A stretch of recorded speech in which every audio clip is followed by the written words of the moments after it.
like program everything and be like da da da da da da da da blah blah blah blah blah. If blah blah blah happens, then blah blah blah blah blah will happen.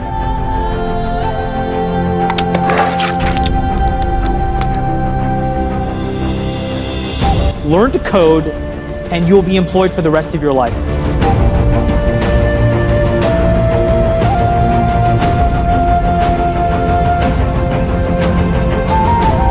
Computers are everywhere. You want to work in agriculture? Do you want to work in entertainment? Do you want to work in manufacturing? You know, it's just all over.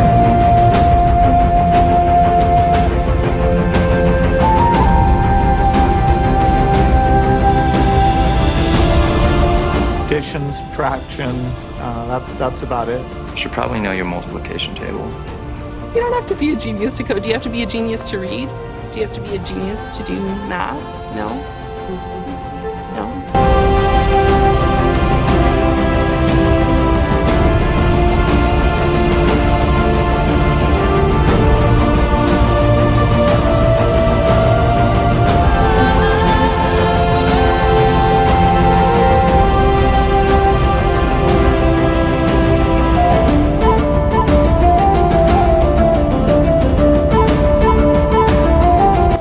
Cell phone in your pocket right now has the computing power to do the calculations for 1 million Apollo 11s simultaneously.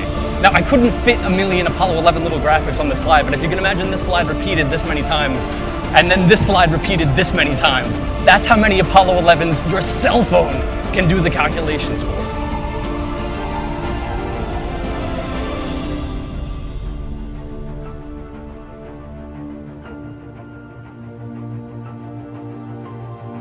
Be able to actually come up with an idea and then see it in your hands and then be able to press a button and have it be in millions of people's hands. I mean, I think we're the first generation in the world that's really ever had that kind of experience.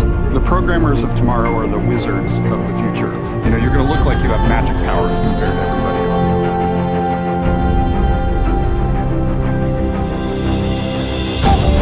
The first program I wrote asked things like, what's your favorite color? Or how old are you? I first learned how to make a green circle and a red square appear on the screen. The first time I actually had something come up and say, hello world, and I made a computer do that. It was just astonishing.